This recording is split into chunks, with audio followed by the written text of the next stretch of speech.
Good morning. Happy Father's Day to all the fathers and father figures, near or far. The Prelude is a piece that many of you may have sung as a round in elementary school or church. It's Dona Nobis Pacem, grant us peace.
Thank you, Bruce. That brings back memories from my youth. I love that song. Good morning. Welcome to the Treasure Coast Unitarian Universalist congregation in Stuart, Florida. Today's June 20th, It's Father's Day. My name's Judy Clough, and I'll be your worship associate today. Our guest speaker today, the Father's Day speaker, is Reverend Edward Proulx. We're happy to have him in our pulpit today. Reverend Ed is Interim Minister for First Unitarian Universalist Congregation of the Palm Beaches, serving for the period from 2020 to 2023. He came to them after more than 25 years in pension services, working mostly for banks in Connecticut, New York, and most recently, South Carolina. He's married to Francine and has 2 college-age daughters in South Carolina. His call to ministry is to walk with you as you experience the mysteries of being human. And a big thanks to those who helped with the service today. Bruce Ruby, our music director. Corina Pelloni, our technical wizard and Zoom host. And I hope you're doing okay now, technical wizard. All right, thumbs up. Our faithful backup, Janet Grote. So thank you, everyone. We will mute the entire congregation to avoid any noise in the background. Please remain muted. We're a welcoming congregation. We welcome people of all gender identities, races, ages, and backgrounds. Thank you for being with us today. We've been holding Zoom services every Sunday at 11 a.m. But next week, June 27th, we will be worshiping with the attendees at General Assembly. So please check your Friday newsletter for times and details and how to sign on. It'll be a little different than normal. Then there will be one more Zoom service on July 4th. And in July 11th, we plan to resume in-person services. Yes. Socially distanced and masks, unless that's changed, at our lovely sanctuary. So check the weekly newsletter for information on how to sign up for the in-person service. If you're not on our email list or to find out more information about us, go to our website at www.tcuuc.org. Sign up and you'll get the Friday announcements and a midweek follow-up from the sermon and the previous program.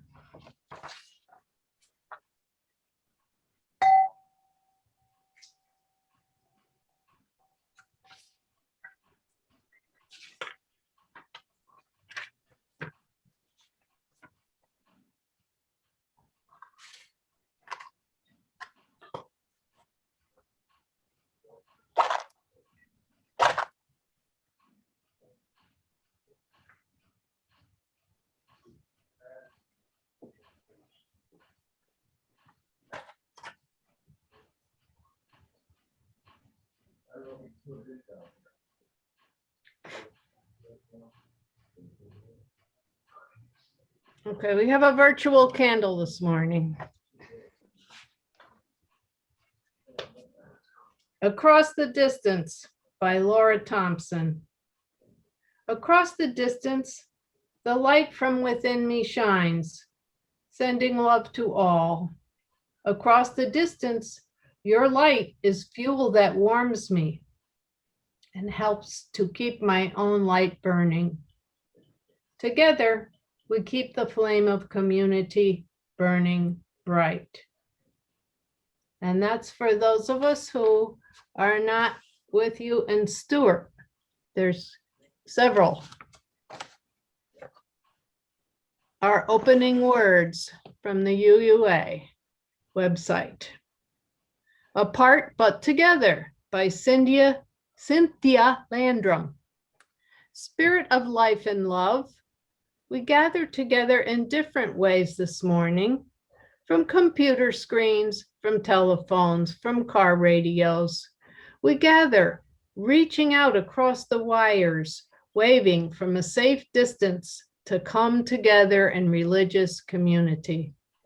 From living room to front porch to car seat, we gather as we are able, ready to be of service to each other, to the world, ready to build the community of hope and of love.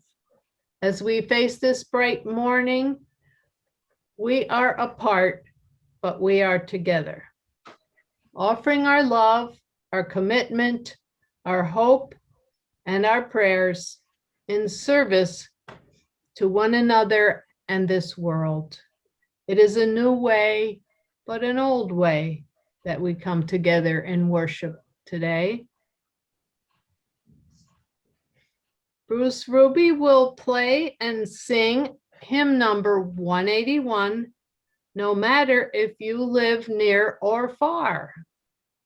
Zoom is out of sync for music, so mute yourselves, but do sing joyfully.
Thanks, Bruce. Let us recite our affirmation, speaking the first verse and singing the second. Love is the spirit of this church, and service is its law. This is our great covenant, to dwell together in peace, to seek the truth in love, and to help one another.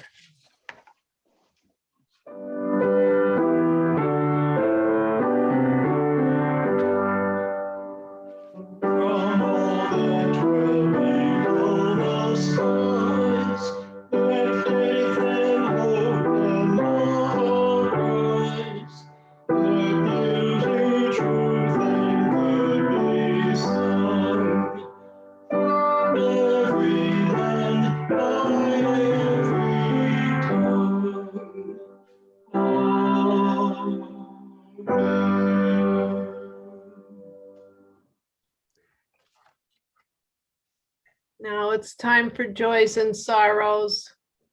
I will move a stone in our symbolic river to mark each joy and each sorrow. Please keep your joys and sorrows brief. Okay, well, I'll move a stone for those. Here's a nice big one for those that we don't want to say out loud, but are in our hearts. And Judy, maybe you can move another stone for me. Sure. Let's move one more stone for all those joys and concerns that were not only not spoken today, but for all the ones that are unknown and forgotten. This has been a very small joy and concern, but this is a point of connection in Unitarian Universalist churches that is probably, to me, the most important part of a Unitarian Universalist service, where we connect with each other. Each week, we share our joys and concerns because words really do matter. We all know that words are nothing more than the conveyors of meaning, the same way money is the conveyor of wealth. But just like money does actually convey wealth, words actually do convey meaning. They are spoken and they are heard. And both the speaking and the hearing impart meaning and influence their meaning. And then there is the beauty of silence. Silence also matters, doesn't it? In a world sometimes filled to overflowing with words, silence matters even more. It is in silence that words fade to black, and all you're left with is the meaning, floating around in that part of your brain that doesn't use words to understand things. That meaning, that image floating around in that part of your brain is the reality that lies behind, around, and inside the words. Please join me now as we spend time together in silence, as the silence engulfs us and we fade into it, as we allow it to merge into our flow and we allow ourselves to merge into its.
Life, shape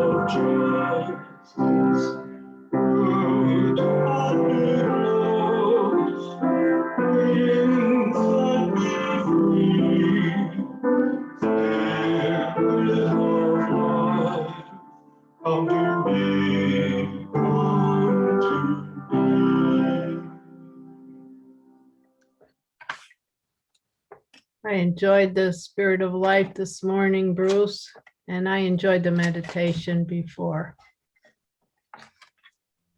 Right now, we're going to be doing the offertory. It's a standard church practice to invite congregation members and friends to reflect on their love and support of the congregation and the possibility of growing in their giving. We all need to grow in our giving. Contact information will be displayed on the screen while Bruce plays the offertory, and I am thinking this is a great time as GA is beginning, and we will be able to participate in some way next Sunday to think about the beauty of the UU members all over the country and even the world.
Good morning, folks. It is an honor and a privilege to be here with you again. It's good to see. It's actually the second time here, and I recognize a lot of you, so it's good to see you again. Happy summer solstice, right? Today is the summer solstice. Today is the longest day of the year. So we, as of tomorrow, begin our march toward winter again, which seems weird. It feels like we're not even there yet, but apparently we are there. And of course, the religious significance of a day like today for all my pagan friends. Welcome to the solstice, and I hope you have a nice solstice. It's also Father's Day. Wow, busy weekend for celebrating things. So that's what we're going to talk about. We're going to focus a little bit of our focus. We're going to focus on Father's Day. It's a great day. It's a great day. Father's Day. And I'm working. I wanted to let you know that Reverend Bob and I, is that what you call him, Reverend Bob? Yeah, Reverend Bob and I are scheming ways to cross offer our adult RE programs this coming fall so that you'd be invited to ours and we'd be invited to yours to try to multiply the amount of opportunities you all might have. So we're doing that. We're hoping to involve other congregations. I know you did something with Vero last summer or something that turned out fairly well, but we hope to cross-pollinate that across South Florida, especially in the smaller congregations, so to offer more opportunities. So we look forward to that. I had lunch with, I keep wanting to call him Father Bob. That's not right. With Reverend Bob, and he seems like a great guy. But it is not surprising that he's not here on Father's Day, because ministers generally don't like preaching on Father's Day. It's not a surprise that ministers all across the country are out of their own pulpits on Father's Day. So we have very mixed relationships with our mothers, right? Even on Mother's Day, when you say, oh, Mother's Day, everybody wants there to be this June cleaver and daisies sort of day, and it's not for everybody. Church attendance is low on Mother's Day. It's even lower on Father's Day, because the only day more complex and more confusing for most people across society, the only day that's more complex and more confusing than Mother's Day is Father's Day. Because if you think our relationships with our mothers are complex, our relationships with our fathers are even more complex. There are generational issues, there are power struggles, estrangement. You go all the way from Ward Cleaver to St. Joseph, right? And I've been doing some thinking about why that is.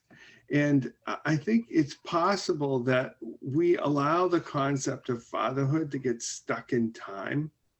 So I'm not going to go too deeply into this right now, but the way we talk about roles like fatherhood and motherhood is very, very much stuck in time. We see these father figures in books and on TV and in movies, and they are all stuck in time. But we, you and I, we don't get stuck in time. We keep going, or time keeps going, however you look at that, it's one or the other, right? It would be unreasonable, and I would suggest even unnatural, for someone with, say, grown adult children to act in the same way toward those grown adult children as they acted with those children when they were little, right? The Buddhists and the Hindus have these stages of life, these stages of human development in life. And in Hinduism, these stages generally evolved into like a flow, and which is sort of the proper course of a person's life. It's called an ashrama. And the flow goes student, householder, retiree, and then finally religious ascetic. So you are supposed to move through these phases in your life, first of all, because they're good for you, and second of all, because they're good for society. We don't want an excess of householders or an excess of retirees, so you move through these stages. And maybe when we think about a cultural position such as fatherhood, our desire to get some sort of definition of what it means to be a father or what it means to be a good father, we find that we try to lock it down some way, and we seem to always tie fatherhood to that householder stage. Maybe we need to let fatherhood evolve as people do into retiree and then even into religious ascetic. But that's just a side note here. Let's get back to this image of St. Joseph. I'm going to talk about St. Joseph for a little while. And the reason I'm going to talk about St. Joseph is 2021 has been named the year of St. Joseph. Pope Francis declared in the Roman Catholic Church. In the Roman Catholic Church, Pope Francis declared in 2021, actually December 8th of 2020 through December 8th of 2021, so almost all of 21, the year of St. Joseph. St. Joseph is also the patron saint of the Universal Church. So St. Joseph is a pretty big deal. Keep that in mind. St. Joseph, for those of you not familiar with Christian scripture, Christian story, is the father of Jesus, is the worldly father of Jesus. So in the story, in the narrative of the Jesus story, Jesus is an offspring of God, right? God is the actual father, and Joseph is the worldly father. So in most countries, Father's Day is celebrated on St. Joseph's Day, which is March 19th, which makes perfect sense. Now, I say that in most Catholic countries. In most Catholic countries and in most countries just generally, Father's Day is celebrated on St. Joseph's Day, March 19th. Father's Day is actually, get this, Father's Day is actually a recognized public holiday in Lithuania and in some parts of Spain, including the part that I did my undergraduate work in. And it was a public holiday in Italy until 1977. And I really wonder what happened there. Like, how do you stop a public holiday? No, we're not doing that anymore. It seems like a weird thing to say. It's also a national holiday, meaning like the banks are closed and everything. It's a national holiday in some very small countries, Estonia, Samoa, and no, South Korea is not particularly small. In South Korea, it's combined with Mother's Day into Parents' Day, so to get a 2-for-1 there. In the United States, Father's Day really only came around in 1910, and it was one person who wanted to, her name was Sonora Dodd, and she wanted to honor her father, who was a single father and a Civil War vet. It didn't work out because Sonora had other things to do. She ended up going to school. And it was resisted. And the reason it was resisted was because of the commercialism that came out of Mother's Day, right? So in a lot of ways, Father's Day is like this weird, like guilt holiday where America basically went, well, we've got Mother's Day. We should probably do Father's Day. And then, of course, the greeting card companies got involved and poof, you have Father's Day. It became official in, this is funny, it became official in 1972. So about 50 years after Mother's Day, we finally made Father's Day. Somebody finally said, all right, fine, let's just make it a holiday, I guess. As a father myself, I take no offense to that at all. It taking a minute or two.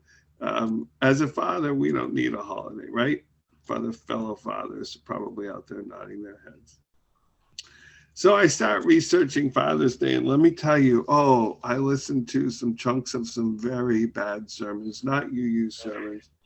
And I know I'm being judgy, and I hate it when I get this way, but really bad theology. Like, there are churches out there who are preaching on Father's Day, things like women should obey their husbands, and and I'm just like, although I think that would be a good idea and quicker all around, it's bad theology, right? And again, even as I said before, even our relationships, even our good relationships with our fathers are conflicted, right? And this bad theology comes into play, and they get even more conflicted. And these relationships can be so wrought with baggage, right? Words spoken that probably shouldn't have been spoken. Words unspoken that probably should have been spoken.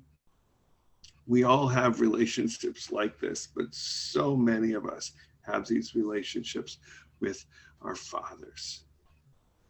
Ward Cleaver, who I hold out as, I'm probably dating myself there, but who I hold out as sort of the caricature of what we wanted fathers to be, all the way to the absentee dad. So dads, as the adults in this, I'm speaking of the dads now, dads, we're the dads, we're the adults in this relationship, at least nominally, we're the adults in this relationship. How do you propose we fix this? Not just for ourselves, I'm sure you've tried, but for fatherhood in general. How do we fix this? And if you're not a father, you can still play along.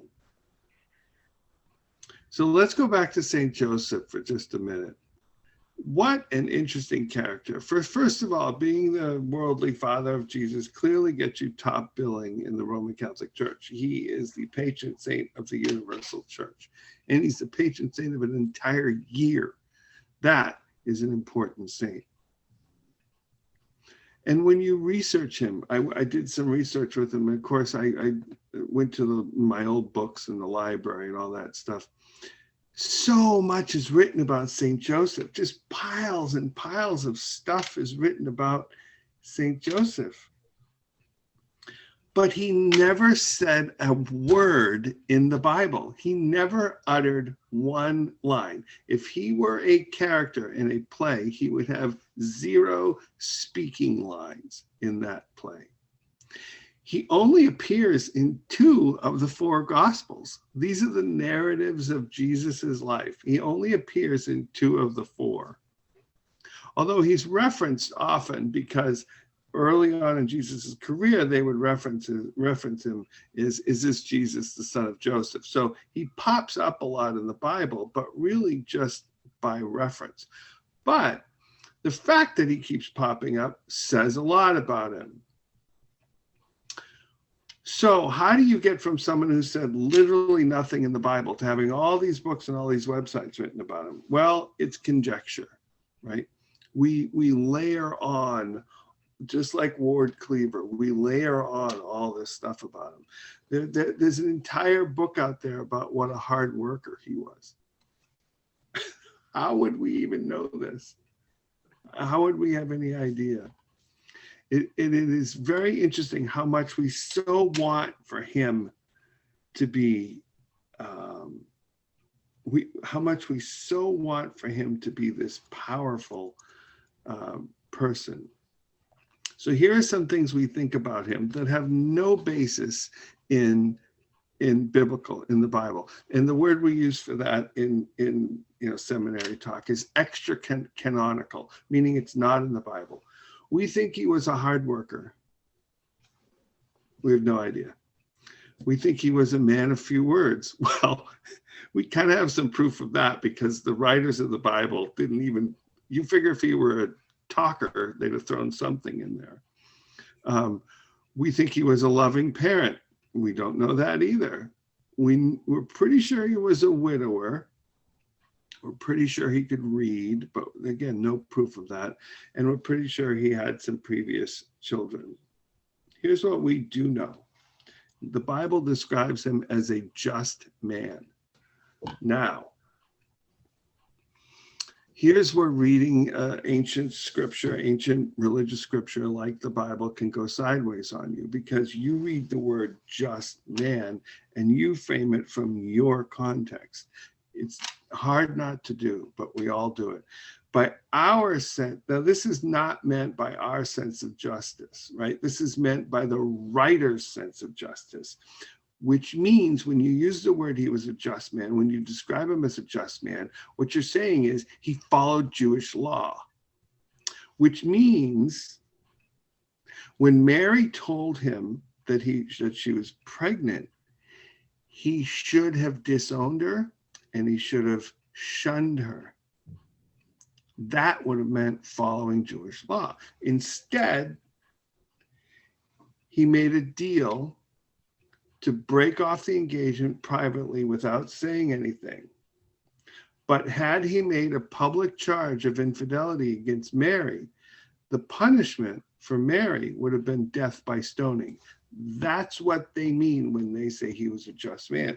So when they say he was a just man, and then they explain what he did, by our sense of justice, that sounds like a just man, but what they're in a sense saying was he normally followed Jewish law, but when this happened, he went, whoa, wait a minute. And why? Why did he not follow Jewish law? Well, maybe he just wasn't as pious as everyone thought. That's not it, because they answer it in the very next phrase where they say, as the story goes, an angel came to him in a dream and told him not to, told him, don't worry, Mary is still a virgin. She's impregnated with this God baby. So this proves to the reader, and the reader at that time was a Roman Empire age Jew, that Joseph was special, chosen by God, and working under a different set of rules. That's what that language says. We go right to American justice or Western justice or postmodern justice. That's not what they were getting at. So from an ancient Jewish perspective, here's a man who obeys God's law, who obeys God, even if what God said to do was not popular, even if he may suffer for it. Here's a man who agrees to cling to his wife for better or for worse, richer or for poorer, in sickness and in health. This is the story that this story is trying to tell you. And this is sort of the story where you sort of get a feeling why this man was so important in a church that gave him no lines in their own story. Then there's another dream, just to follow along with it. Then there's another, he has another dream in which he's told, drop everything, take the kid, take the mother, get out of town, go to Egypt and stay there until I tell you, okay? Herod is going to search for all the children, and Herod is looking for this baby. So it's easy to assume here, and it would be reading into the Bible, it's extra canonical, it's not there, but it would be easy to assume that Jesus may well have a lot to have lost by leaving. Not Jesus, Jesus was baby. Joseph may well have had a lot to lose by leaving. He was apparently a businessman, or maybe even a career man. He had business prospects, business partners. Can you imagine just on a whim's notice, because of a dream, packing up and taking the family to a faraway place, Egypt, which had not been nice to Jews in the past? So that's it. That's what we know about Joseph. And from that, from that, the Roman Catholic Church made him the patron saint of the Universal Church and the patron saint of fathers. I just find that riveting. I find with so much written about him, so little written about him, there has emerged so much. This is one of the most important men possibly in history, and influential beyond any form of recognition. So what does that tell us? 0 spoken lines. What does that tell us? I think that tells us, how do we fix fatherhood? How do we get out of these complicated relations? No, we don't want to get out of the relationships. We want to decomplicate them a little bit. If you follow the model of St. Joseph, it's not by what we say, is it? We love to talk. Unitarian Universalists love to talk. I'm basically paid to talk. You pay people like me to talk. It's not what we say. It's what we do. It's what we do and where we're oriented, where we're pointed. When culture puts pressure on Joseph to ditch Mary, he listened to his conscience, that dream. Now I'm sort of translating that Bible, right? Where a lot of us are not God people, especially not Yahweh God, especially not the Jewish God. But so if you translate that in a way that makes sense for you, when culture put pressure on him to ditch Mary, he listened to his conscience. He listened to the word from within. He listened to that dream, right? Especially if you're Jungian, that dream is you, right? He wiggled out of that terrible situation and wiggled Mary with him. He had to take his family. He left his business and his clients. He did it. He just left. And now I'm framing this as sort of a man versus culture thing, but maybe there's a merit to that framing. And I say man, I don't necessarily mean male. I just mean human.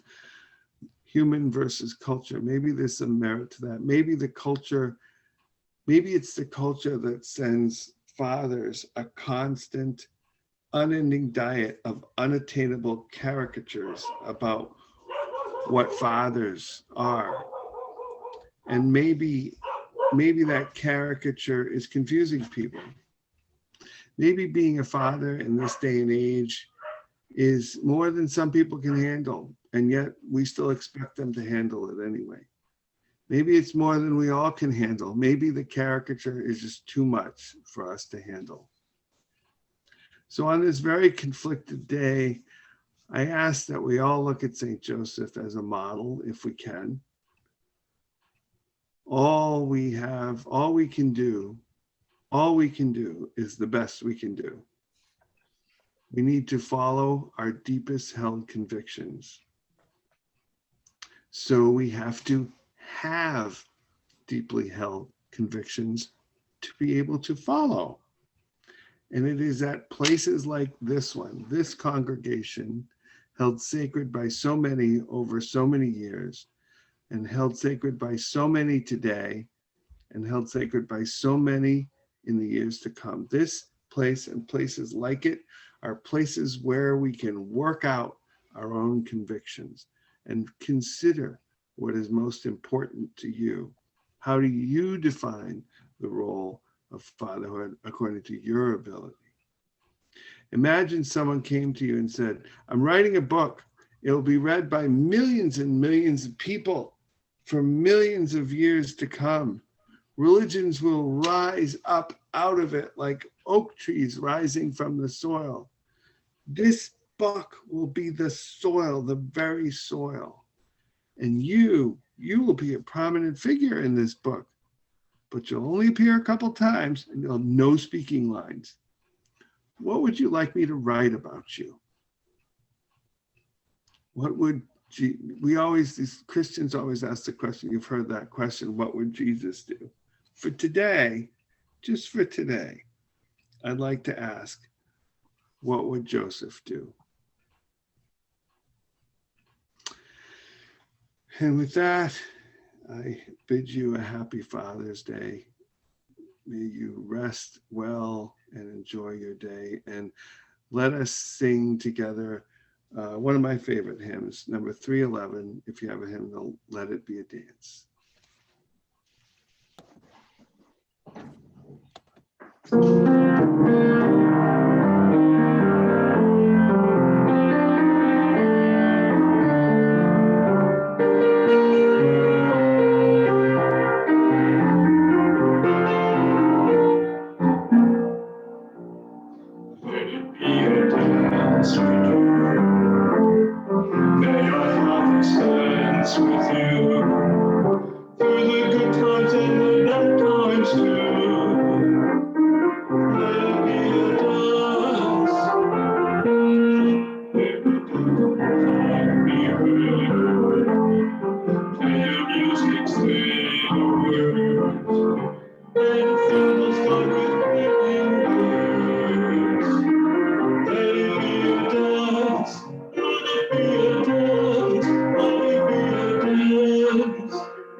I don't know how many of you were here. There's a typo in that song. Rick Maston explained that it's bear, B-A-R-E, the pain, not bear, B-E-A-R, the pain. So get back into the sanctuary, take a little pencil and fix it. And I wish you a good transition back into the sanctuary. Our closing words this morning, come from the Siglavada Sutta, which is also known as the 31st Buddhist Sutra. And it's loaded with sexist language, so please translate that. I didn't feel comfortable changing it. In 5 ways, a child should minister to his parents as instructed by the sutra. Once supported by them, I will now be their support. I will perform duties incumbent on them. I will keep up the lineage and tradition of my family. I will make myself worthy of my heritage. I will give alms on their behalf when they are dead. In 5 ways do the parents, thus ministered to by their child, act in sympathy with him. They restrain him from vice. They exhort him to virtue. They train him to a profession. They contract a suitable marriage for him, and in due time, they hand over his inheritance. With these words, I say again what a joy and privilege it was to be with you, and I now invite Judy to extinguish our chalice.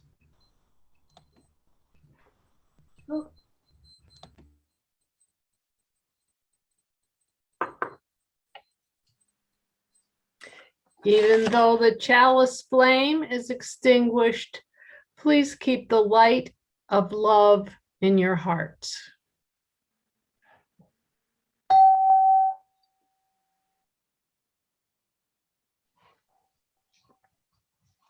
After the postlude, place yourself in gallery mode and stay with us for our chat time.